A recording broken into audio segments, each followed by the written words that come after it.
Last week we introduced this book of Jonah. Each week we'll see something powerful that God reveals about himself.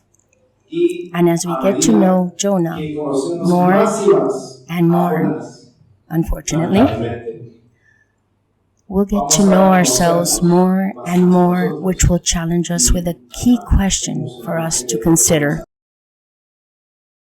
But we will even see how Jonah points towards Jesus and his effects on you and me. Last week, we learned that God is a God who has a mission and invites his people into it, which is complete grace and mercy. Then we had our first special title for this prophet. Jonah is the disobedient dove, son of faithfulness, ironically.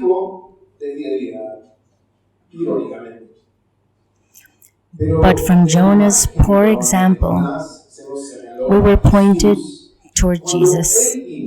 When he came and spoke of Jonah, he said, "Now one greater than Jonah is here," and proved to be the dutiful delegate, unironically. While Jesus was the ultimate obedient sent one for Jonah, what God was sending him to do was too far out of bounds. We turned that around as a question for ourselves. When it comes to what God wants for my life, what do I consider off limits or too far?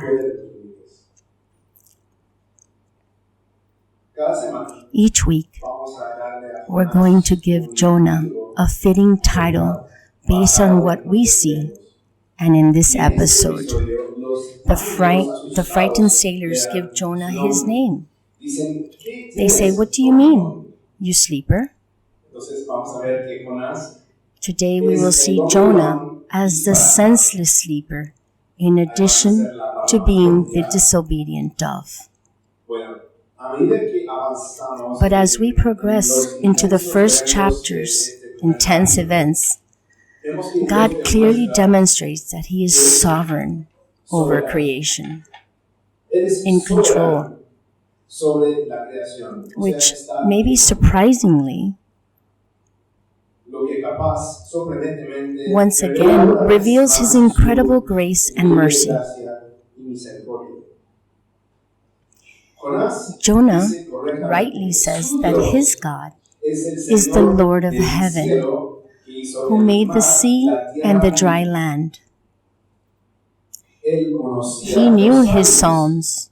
You, God, rule over the surging sea when its waves mount up. You still them. The heavens are yours, and yours also the earth. You founded the world and all that is in it.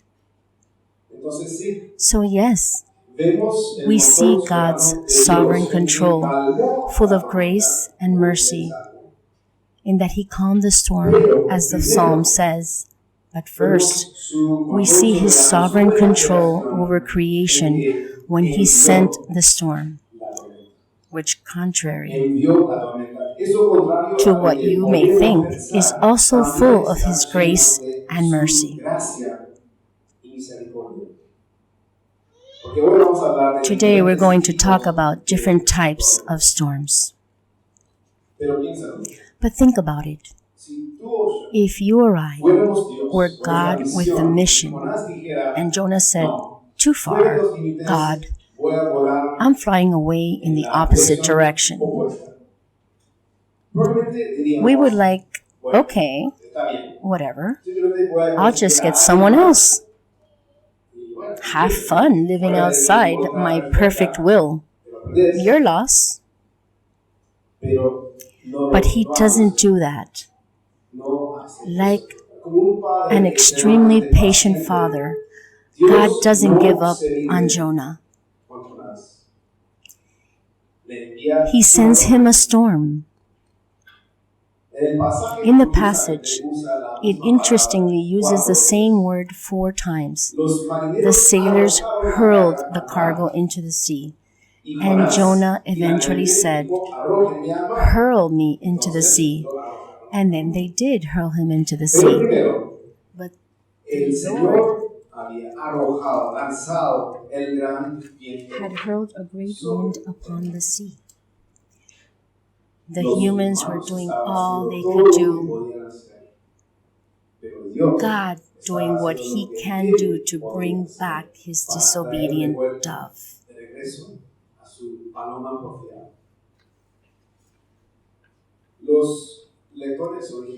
The original readers hearing this story later might have seen Jonah, dove, as a picture of Israel here. Remember, he's from the northern kingdom of Israel, which is sometimes referred to as Ephraim, since that's where its capital was. Not too long after Jonah, God spoke through another prophet, Hosea. Here's where we get the other part of the Jonah title for today. Ephraim, Israel, is like a dove. Jonah, easily deceived and senseless. Instead of calling to God and turning to Him, they are ironically now calling to Egypt, now turning to Assyria, the nation of the Ninevites, for protection. But here's something fascinating. When they go, I will throw my net over them. I will pull them down like the birds in the sky. When I hear them flocking together, I will catch them. Woe to them, because they have strayed from me. Destruction to them, because they have rebelled against me. I long to redeem them, but they turn away from me.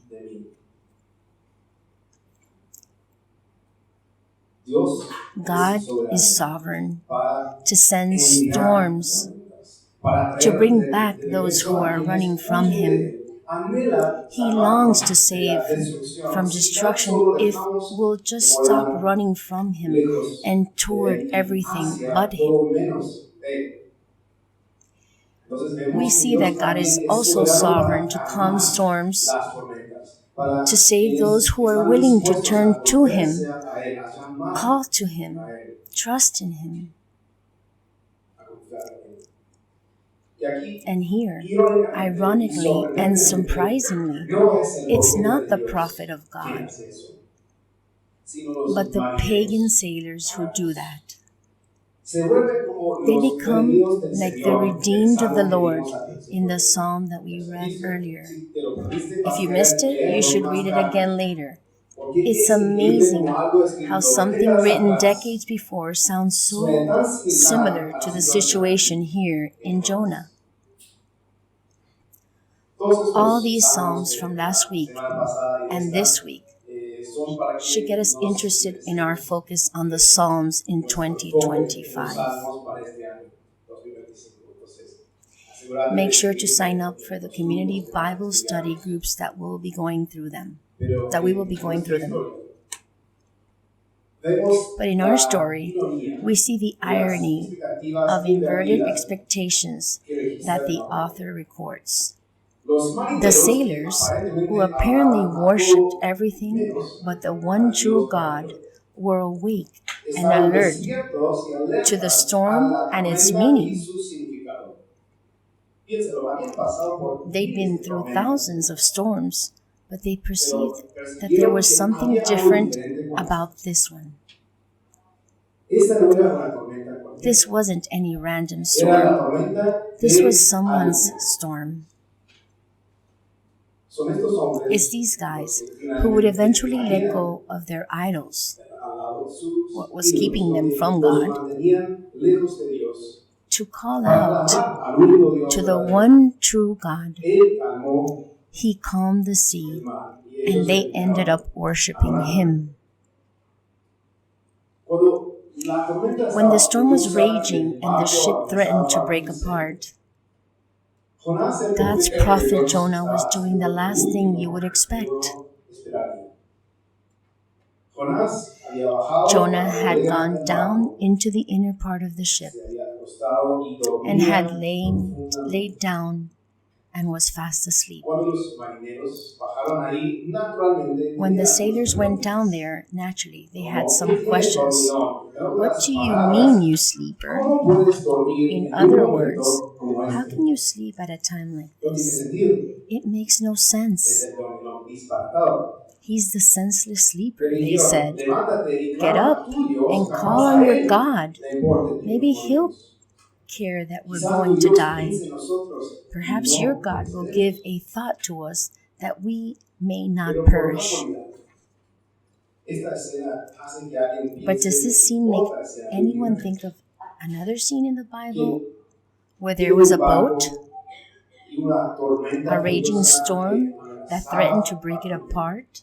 And in the midst of all that, someone important down in the boat sleeping. It made me think of the account found in Matthew, Mark, and Luke when Jesus and his disciples had set sail on the Sea of Galilee. And a fierce storm stirred up the wind and the waves. Just like these sailors, the disciples were scared to death and doing everything they could do to get to shore and save themselves. And to their amazement and horror, Jesus was in the stern, fast asleep. Naturally, they had some questions. Lord, don't you care if we die?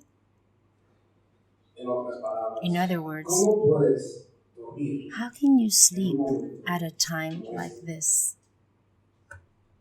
He got up. He rebuked the wind and said to the waves, "Quiet, be still." Then the wind died down and it was completely calm. Now, he had a question for his disciples. You of little faith, why are you so afraid? Interesting thing about fear. In our little section in Jonah, fear comes up 4 times. The sailors feared the storm. They greatly feared when Jonah told them he was running away from the Lord. He claimed to fear.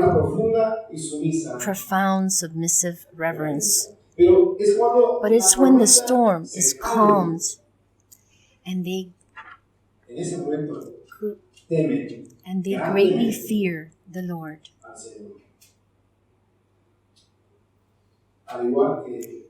Just like those sailors, after the calming part, the disciples, in fear and amazement, naturally had some questions. Who is this? He commands even the winds and the water, and they obey him. Because from what we have seen from their scriptures, who alone commands the winds and the waves, and they obey him? God alone. That's why when Jesus calms the sea again, that time actually walking on the stormy waves, they bow down and worship him, saying, "Truly you are the Son of God." So we have to ask ourselves that question. How could Jesus possibly be asleep on a boat during a storm? Have you ever ridden in a car with a scary driver? Don't look around if they're in this room, please. There's no relaxing. You're going to be holding on to the handle and doing everything you can to try to help them get you out of this in one piece. But on the other hand, have you ever been driving, maybe on a long road trip, and your passenger, maybe it's your wife, or maybe your kids in the back, or a friend, if they fall asleep while you're driving? Wow, I don't know what it is, but I've told Luisa there's something inside me that just feels profoundly good when she falls asleep while I'm driving. Because I feel trusted. Falling asleep while I drive is absolute, 100% trust in me. Think about when we fully trust our capable Creator. How must it make God feel? The answer to how Jesus was able to sleep during the storm is clearly because he was super calm at peace. He had a true sense of security. As man, he was living exactly within the will of the Father. And as scriptures make clear, he himself is the Creator, the Lord of heaven, maker of the sea and dry land. Jesus is the confident Creator. But that's puzzling when thinking back to Jonah. Have you wondered how Jonah could possibly be asleep on a ship during a storm? He clearly was only able to do this because he was super calm, at peace with his running away from God's presence and mission. But he had a false sense of security. This man was living decidedly outside and against the will of the Father. He is relaxed and stress-free because he equates flying away from God's presence and will to do what he wants to do, with freedom, refuge, and peace. He's delusional. Jonah is, therefore, not just the sleeper, but the senseless sleeper. Humorously, and in a way we can relate, the author depicts him not connecting the dots between what he says he believes and what he does. Did you notice that he proclaimed, I am a Hebrew and I fear the Lord, the God of heaven, who made the sea and the dry land? He says this while trying to flee from the presence of the sovereign Lord of heaven, earth, and sea, on the sea.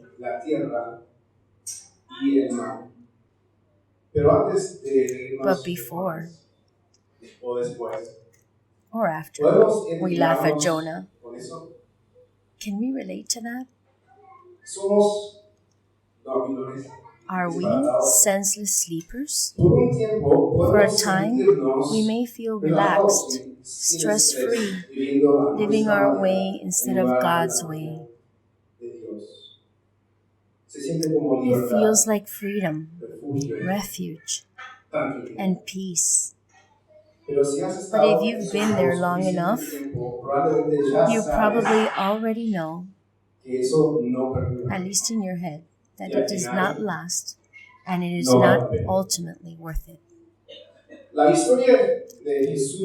The Jesus story today teaches us when to be calm, when we tend not to be, and the Jonah story today teaches us when to not be calm, when we tend to be calm. It is possible that you're living with a false sense of security while living outside and against God's clear will. See, as we turn to apply this to our lives, we have to recognize that there are different kinds of storms that the Bible describes. It could be my storm for doing wrong, my storm for doing good, someone else's storm, or nobody's in particular. It's just life in this broken world. In other words, according to the Bible, there are some trials and difficulties that are a direct result of our wrongdoing, like in Jonah's case. If you're a parent at a playground, let's say, and there's a kid misbehaving or maybe just doing something weird or embarrassing, someone asks, "Whose kid is that?" And you have to sheepishly raise your hand. That would be mine. Sorry, guys. That's how I imagine the sense with the sailors and Jonah. They basically ask, "Whose storm is this?" And Jonah sheepishly raises his hand. That would be mine. My bad, guys. Even in the New Testament, it says that God, like a parent, sometimes disciplines his children, whom he loves, with the goal of turning them back to him. But we do have to be super careful drawing that conclusion for ourselves and especially for others. Because that is absolutely abused. It's abused to make people feel guilty unnecessarily. Like the classic, "You're not getting healed because you did something wrong or didn't have enough faith." I think it's sad, and people still declare that in our day, as if they know, when the most ancient book in the Bible, Job, is all about throwing that idea in the trash. In this case, his hardships were for doing good. Like in that story today, the enemy will logically want to attack, discourage those who are living according to God's will and making a difference in his mission.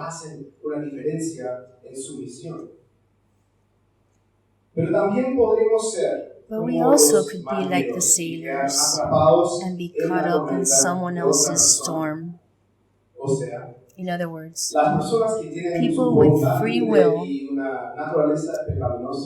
and a sinful nature are very often the reason behind the harm we experience.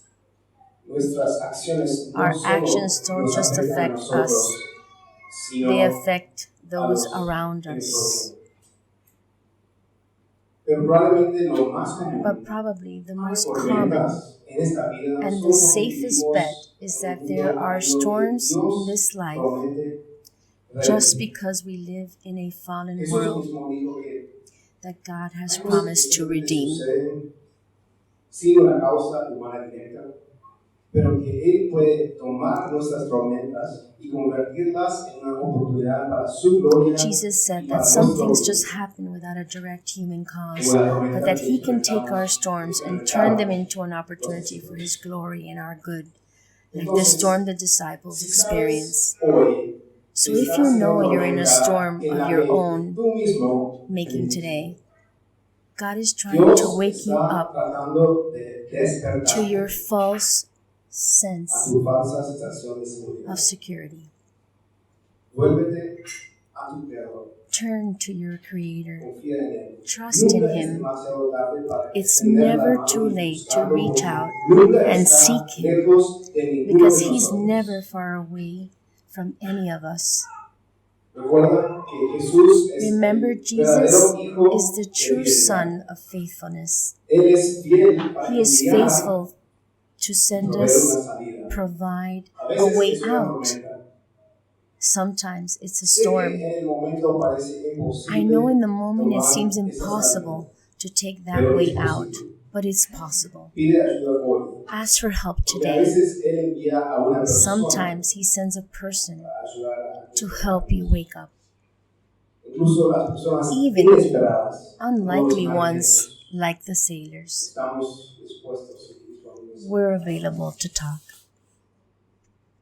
Y si estás en una de esas tormentas que no And if tienen you're in sentido, one of the other storms como la that tormenta just de los don't make discípulos, any sense, like the si disciple tienes storm on the a Sea of Jesús Galilee, en tu barco, if you have Jesus in your boat, Él puede ayudarte He a can tener help una you paz have a que no tiene peace sentido. that makes no sense. Pero está ahí Is He en tu barco. in your boat? ¿Lo has invitado a entrar? Have you invited Him in? Puedes tener una verdadera sensación de seguridad y confianza. You can have si a te true vuelves sense a of Él, security and porque confidence conoces al Creador when you que turn to Him and trust the confident Creator for help. Aunque Reach out to Him puede sentirse como lo and opuesto, seek Him in Él prayer. nunca está lejos de Though ninguno it de can nosotros. absolutely feel like He is, He's El Hijo de never fidelidad far está away ahí from para any of protegerte us. y protegerte. The Son of Faithfulness is Incluso there to strengthen you and protect you. cumplir su And promesa de ultimately, renovar He is este faithful mundo, to fulfill His promise to donde renew this no va a haber world más tormentas, where there will be no ni more lágrimas, storms, ni dolor, no more ni tears, muerte. pain, or death. Ese mundo se ha hecho That world accesible, has been made freely gratuitamente para accessible todos for los all que aman runners viviendo, si solo dejamos if de we lado let lo que go nos of what mantiene keeps us lejos from de Him Dios, and y trust confiamos en su pago por in His nosotros. payment for us. Para responder To a la answer pregunta de los the discípulos, disciples' question, sí, yes, absolutamente a Jesús le Jesus importa absolutely que cares estemos that pereciendo. we're perishing. Le importan los He efectos absolutely atroces del cares pecado en su about mundo the y en sus excruciating personas. effects Por of eso sin proveyó una on solución His world para nuestro problema and de on muerte. all people. Se ofreció voluntariamente a ser arrojado That's al mar, why a ser condenado a muerte. He provided a solution No to para evitar humanity's la voluntad y perishing misión de problem. Dios, sino para cumplirla. He Y para volunteered ofrecer to be gracia y thrown misericordia in the a sea, los peores put to death, jugadores. not to avoid God's will and mission, but to Entonces, fulfill it, and offer grace les and dejo mercy con to the worst nuestro of clásico runners. minuto para reflexionar, So con let's estas preguntas, take a moment para considerar. to reflect. Let's take 1 minute to reflect on these ¿Qué questions me and parece consider demasiado lejos o difícil de dejar ir para volverme what a seems Dios? far off limits, too hard to O sea, let go of, to run ¿a back qué to me God? aferro para What tener am la I tranquilidad clinging que en to for realidad peace me aleja that's de Él? keeping me from Him?